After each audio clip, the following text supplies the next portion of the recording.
I'm here with Rob One, who is like, for me, a legend. I mean, if I look around here, I see records all over, and it's just like, oh, I want this and this and this, and because that shit has to be played. So we don't want to talk about records here. We want to talk about why the records are here and what it's all about. So first of all, I want to have a little introduction of yourself, what you've been doing, how did you get into this? Okay, starting from the beginning, Tab? Alright. Basically, it just started off for me, just, my love for music, just radio. I used to, have the little radios, listen to rock and roll and all that, and just some things sounded kind of like rhythm, they had like a rhythm to it, and, even like London records like Captain Sensible.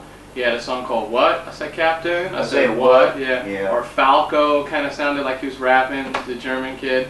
And just certain things pointed me in that direction, in the beginning of the 80s. But I always, just loved music, period. So when I finally started getting into it, it was about 83, Run DMC and, still the Sugar Hill stuff. But I knew there was like stuff before then. And that's the problem with kids nowadays. They don't even think about what's before. They're just living for today and these records and whatever's new and the trends, and that's it. They don't care about the history and where it started. So that's what I did early, was look back to see what was older. And when I started, finally collecting records in like 84, 85, then I realized there was so much out there. And I just was a good collector. I collected stamps, coins, seashells, whatever, money. And then, when it came to records, it just had to be, I had to find out what was going on. But at the same time, I was in junior high, I was doing graffiti and breaking, and, it all came together that, the music was hip-hop. Some kids who did graffiti and stuff were into rock and roll, or punk music or whatever, and they'd spray paint, punk things on the wall, punk rock stuff. But for me, I knew it was about that. Kids in junior high beatboxing against each other, or just the urban culture of it all. It was there in front of me. I went to high schools where they shipped a lot of black kids to the high schools and junior high. And it was just always around. But I knew that I could do something different with it. Not just DJ parties for my friends and stuff, and just I just kept building basically. But I just loved music so much and collecting that's what it became into. And that, I've been involved with, all kinds of different things in DJing, or going on the road on tours, or DJing in different states or whatever, in countries or whatever, so. Not like anyone else, but, Right. Just, my own little thing. Actually, in the extreme. But when you were in school, you didn't thought about that later on, you're not going to do a real job, like, let's say, in a construction business, or a painter, or selling stuff in a store or something. Yeah. No, it made me happy to know that, as I look back at it now, to know that I actually did something, and paid my bills and did all that stuff, that I'm doing something I like, and it's music, and it doesn't have to be, selling things behind a counter, or, but I did do some of that. Actually, I worked at a used record store in about 1988. And that's what kind of got me into like getting more and more of the older stuff, but that was an outlet, and I learned how to sell things to people and how people react to different musics, and how I could promote to them, kind of like how I could say, hey, this new record right here is good, you should pick it up, just because I like it. But I never realized that would be a job for me, that I could do that. I could sit behind a desk, in a major record label, and get paid to do that, so. But yeah, I never thought about it. It was just something. It was just, hobby that was just part of my life. But I just didn't really want to do much of that. In schooling, college, I didn't even go to college to tell you the truth. It was like college couldn't teach me what I need to know about what I was doing, either in graffiti or the music or DJing or scratching or anything, and just. That's basically it. I just learned it on my own or with other people, So I'm just lucky to be here today, So what makes you decide to get into the hip hop thing? I mean, there are other music around. I mean, you can be the major guy in the rock now who knows everything about rock. What made Right. you decide about getting into the black music? Right. Well, I was into, yeah, I'm white, by the way. No, no, but I look Spanish. But no, I was into the music, like I said back then. I'd always like Foreigner or Steely Dan or Steve Miller. You know, it was rock music, but things that had drum beats. You know, it was just a lot of things that pointed in, like that. You know, like I said, some of the European music that had a little rap, or even like Foreigner had Hot Blooded. You know, and hot blooded, checking and see, got a fever of 103. You know, it's kind of like rhyming. You know, just certain things I liked that was part of that. And you know, the schools I went to, you know, kids were walking around with radios, or you know, it was just part of it. I mean, I just stuck onto it. Basically, that's what it was. There's no definition of why. You know, I'm just here today doing it. You know, and I've been doing it. You know, which is, you know. Some people take it as fads, you know, they'll DJ for a couple of years, get out of it, go on to Right. accounting or something, you know.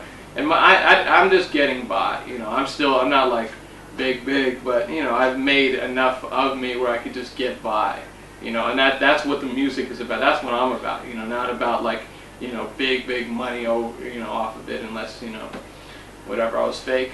Then I can make some money off of it, so. Yeah, but there also, if you see like other DJs I know, they all started like, let's say when they started in the 70s, there was all this the 70s funk music, and then it came into disco, the whole change, and then hip hop was gone. You know, when hip hop was gone, and then house came up, and it's like everybody changed to house because there was the new scene. You know, you Right. can make money out of this.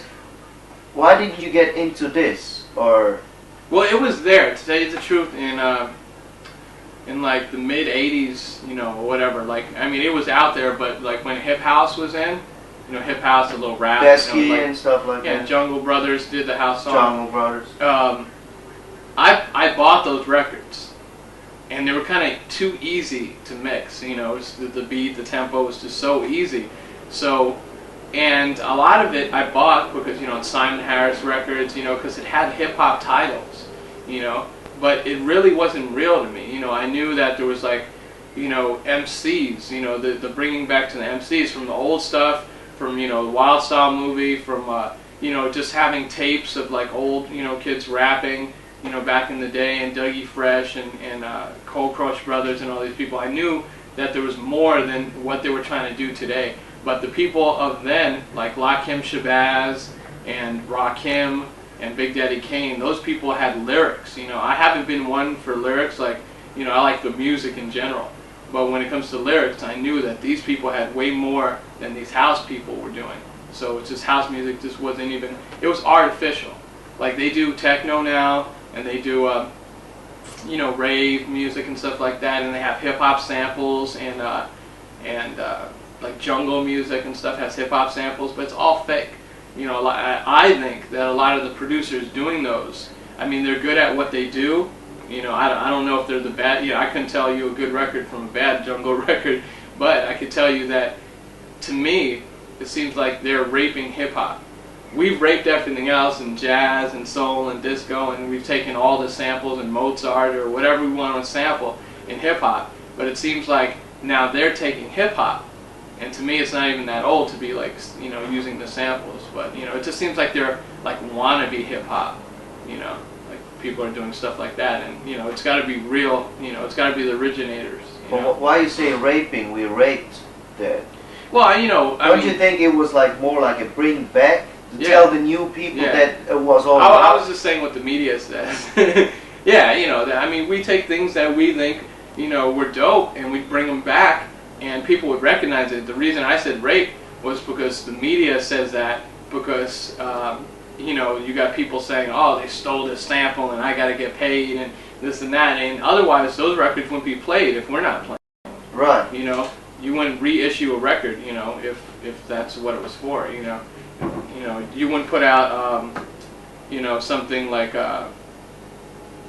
you know, I want to do something freaky to you, you know, from Leon Haywood, unless Dre and them brought it back when they used G-Thing, you know.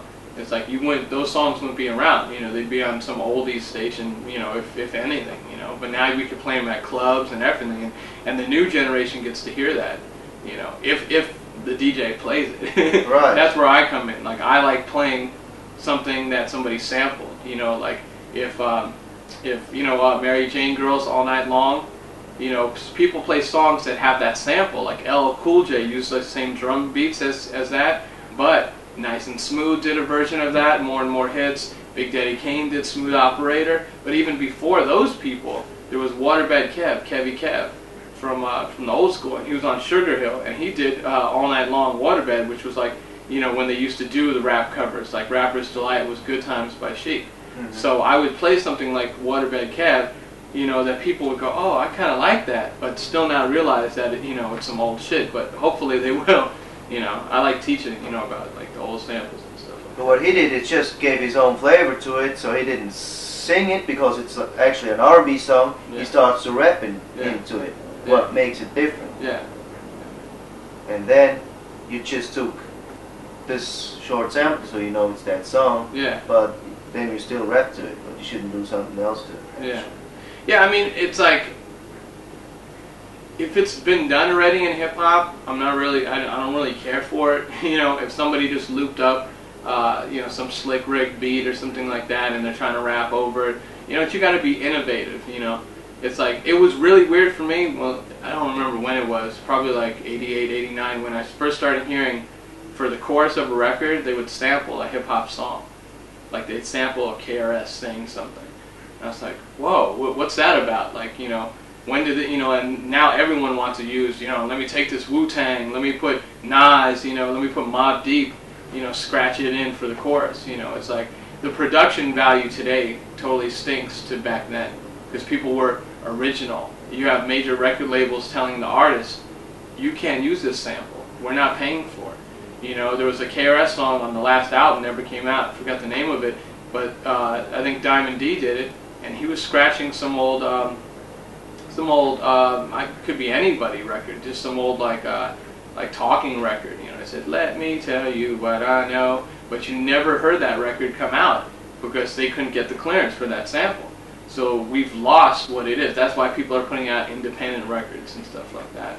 But you know, just weird things like that. You know, don't, you know, I'm not really into, like, you know, you got to be original. You got to look for things and search. You know, to be original, not just follow the path. Yeah, I'm going to use this, you know, certain beat because they used it and they used it and it sounds good, and you know. So anyway. Well, I should think about right now. I just think about Foxy Brown, who did Run the MC one again. Right. Who is actually Bob James. And when you played, they're like, "What, you did this too?" And yeah. Well, it's been a gimmick. I mean, there's a Tupac tape floating around where it's like his last interview that these kids out here put out, the Wake Up Show. This guy named Sway from the Bay Area who does a radio show here in LA. They put out this last interview that they did with him, which he kind of broke it down, how his affiliation with Biggie Smalls and Lil' Kim and all that type of stuff. But in there, what you're talking about with Foxy Brown, he was talking about how he gave them ideas with Biggie, you know, to use things that were familiar, you know, use the classic R&B or Cutie Pie or you know, whatever it was, you know, Juicy, to use that to make money off of that. So you see this trend of people that are good rappers, you know, they're pretty good rappers or they're new rappers or whatever, but their thing is it's a business and they're going to use something that's so familiar that it's going to sell records, you know, and the label pushes them into doing that, and the A&R, you know, it just takes away the creativity. You know, she's a good MC, but to do that, you know, it just really didn't mean anything to me. You know, I'd be forced to play it at a club if I had to. Yeah, yo, what's up? It's Rob One from the west coast of LA, representing the CBS Notorious Can't Be Stopped crew, chilling with your man and my man. We all know him as Lil Maze. Check him out, Switzerland, yo, Switzerland to LA and back.